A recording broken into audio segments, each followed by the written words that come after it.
1099.do over. Hey y'all, artist poet girl here, also known as APG Jamie. And I picked up this porcelain doll head at a resale shop in some little town we were at last year. Depending on the year you're watching this, of course, it could have been 2, 3, 5 years ago. Yeah, my videos are going to last that long, you know it. So anyway, she was broken and was missing hands and feet, arms, legs, whatever. So I decided I would just put her on a bird cage of sorts. And I had this yarn, also from a secondhand store, although not the same store. I think I got these from our local Angelic Resale, the yarn, and it was like, I don't know, 50 cents. So I took 2 separate dies, and because I was designing sort of a wing, and yeah, sort of an angel wing. Yeah, you'll see in a minute. I'll be getting to there shortly if we're at all lucky. So there are my pieces. That's the, I don't know what that part's called. And the other part, I'm just going to call it the green background. Okay. Yeah. And so I have 2 of those.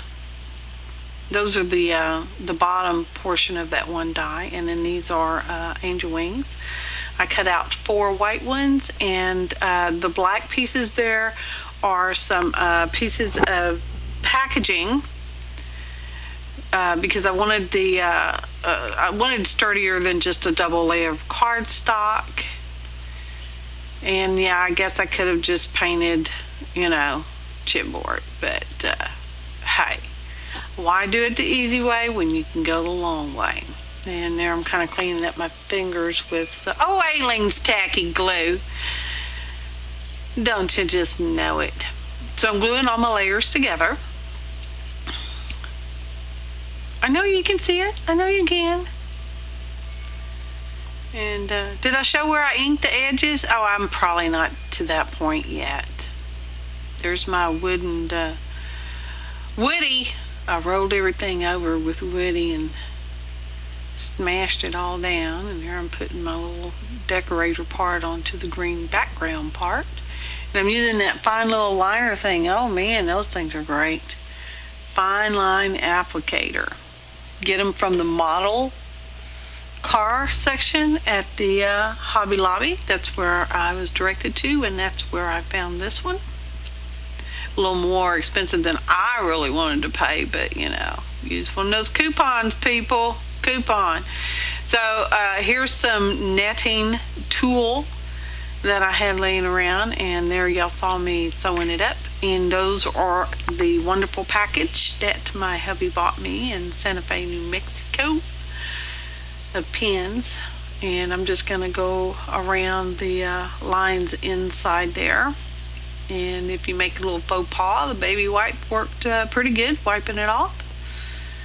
And what you can't get wiped off, just cover up with flour or something. There I am. I'm inking the edges of sorts of the angel wing portion of my wing design. You can layer your different dies. I know you know that because you're an artist. And anything's fair game. So, I did have a faux pas in there. So, these are just some little floral ribbon flowers.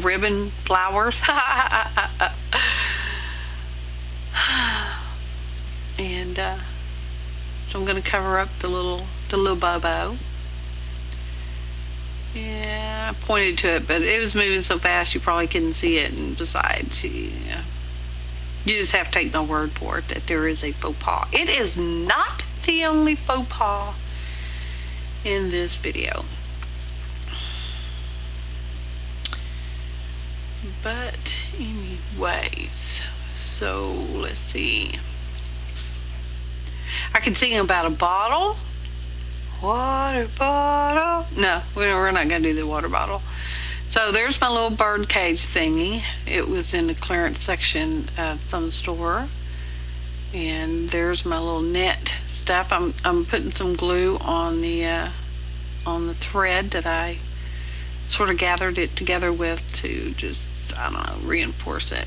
And here I am actually sewing it onto the little metal bird cage. Well, it's a faux bird cage. I mean, you know, come on, people.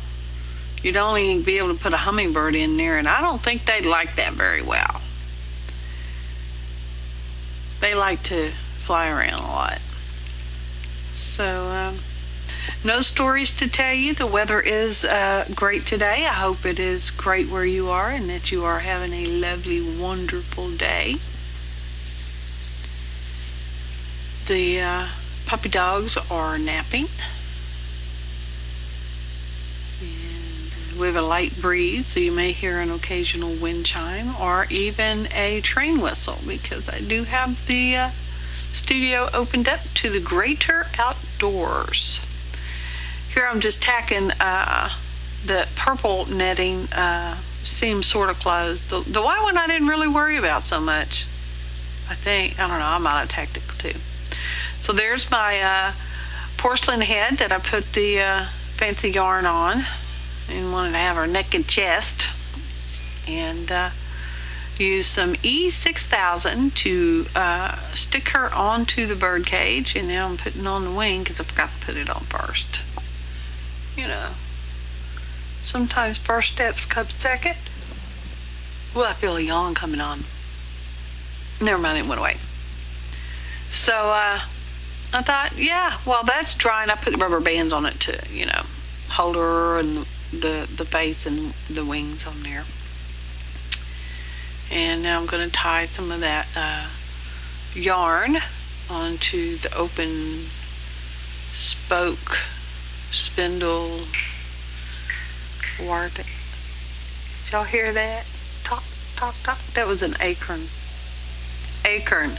That's how you say it. That's how my great-grandpa said it, and that's how I say it. Acorn. Yeah. So I'm just using a granny knot, you know, double it over, and I do that for quite some time, and after a while I'm like, I don't think, I'm just really tired of doing this. Why did I ever do this to begin with? And the answer is just because. I don't know why, just because. So maybe I'll speed it up, and maybe I'll cut it out, and it looks like neither one of those things is happening. I do like that yarn. It's kind of got like it's that what do they call that, eyelash yarn? But it also has like a piece of, I don't know, embroidery floss in there. It's really kind of neato. I don't know if someone made it themselves, you know. It was at secondhand experienced item store. So yeah. Oh, dadgummit. Yeah, that really did happen. It was all dry, and I set it on my worktop and turned around to get the camera, and it rolled off. I don't know how it rolled off because I had it in the center of my desk, and it was very, very secure there, and then it just, yeah. Lucky for me, I had several of those. The other ones had arms and legs in them. Now, Paula, you and Barb need to look away because this is not an approved method of scoring porcelain, if there is such a thing. And no, it wasn't working, so I'm just going to bam it. Bam! A lamb. Sorry about blowing your ears out. Oh, crap. What piece goes where? Carp. Oh, carp. Smack me with a wet fish. So I found it, and I'm just going to use some of that E6000 to glue it back together. It's not going to matter because I am going to put the yarn back over her bosoms. She didn't really have bosoms. But anyway, that chest portion of this porcelain head. So now I have some arms and legs hanging around with hanging around. Anyway, and I'm also gonna try to do something with those face pieces that were broken. And there she is. She's all dried up for the second time. I didn't bother showing you guys the same step because, yeah, I already done it. And now I'm taking the rubber bands off.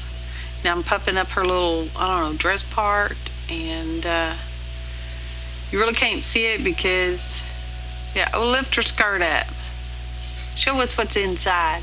I added some of the yarn stuff inside because I'm going to set a little pretend candle in there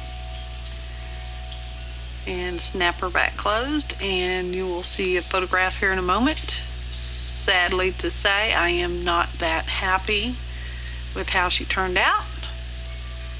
I may, I don't know, try to redo something.